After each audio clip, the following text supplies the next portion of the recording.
Hey guys, today everyone is chasing the newest cameras. More megapixels, 8K video, AI autofocus. But something interesting is happening in photography. People are going back to these small cameras, compact cameras that many people forgot are becoming popular again. But why? Is it only because of nostalgia? Or did these cameras have something special that we lost?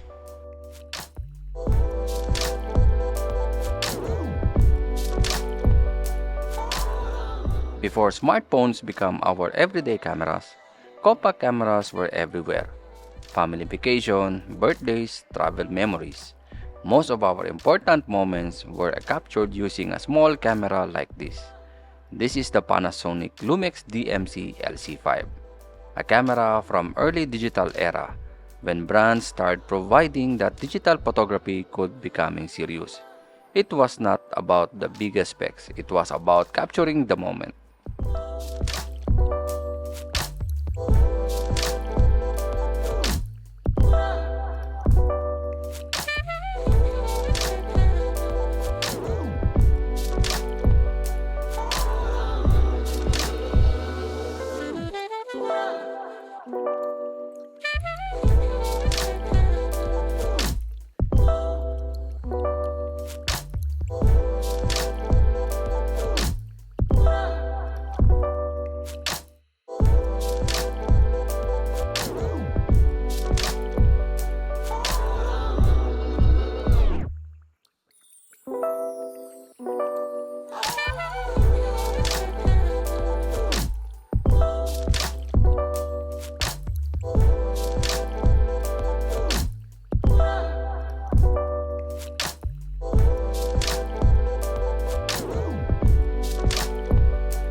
Then something changed. Companies started asking, what if a small camera can also produce professional quality photos? And the cameras like the LX1 from Leica were born. A small body but inside an APS-C sensor. The same sensor size used in many professional cameras is proof something. A camera doesn't need to be big to create beautiful images.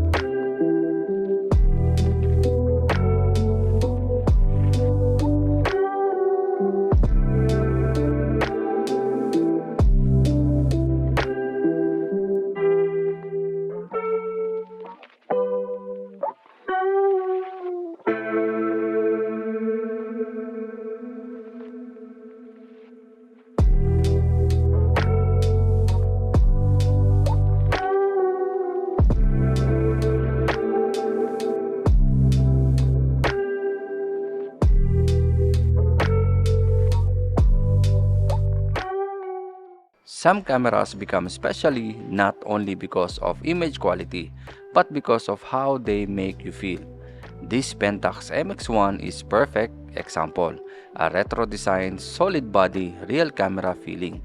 When you hold it, you want to go outside and shoot. Sometimes inspiration matters more than specification.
the cameras like the Canon G1X Mark II arrived, a compact cameras designed for photographers who want quality without carrying heavy gears, big sensor, beautiful lens, small body. This was the idea. The best camera is the camera you can actually bring with you.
So why are people loving compact cameras again?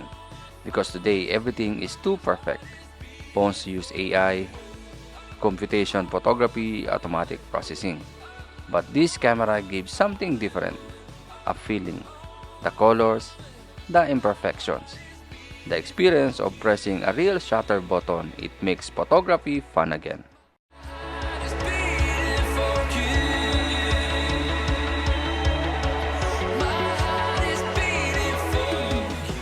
So maybe photography is not always about having the newest technology. Maybe it's about connection. The camera that inspires you, the camera that makes you go outside, the camera that helps you create memories. Because the best camera is not always the most expensive one. It's the one you love using.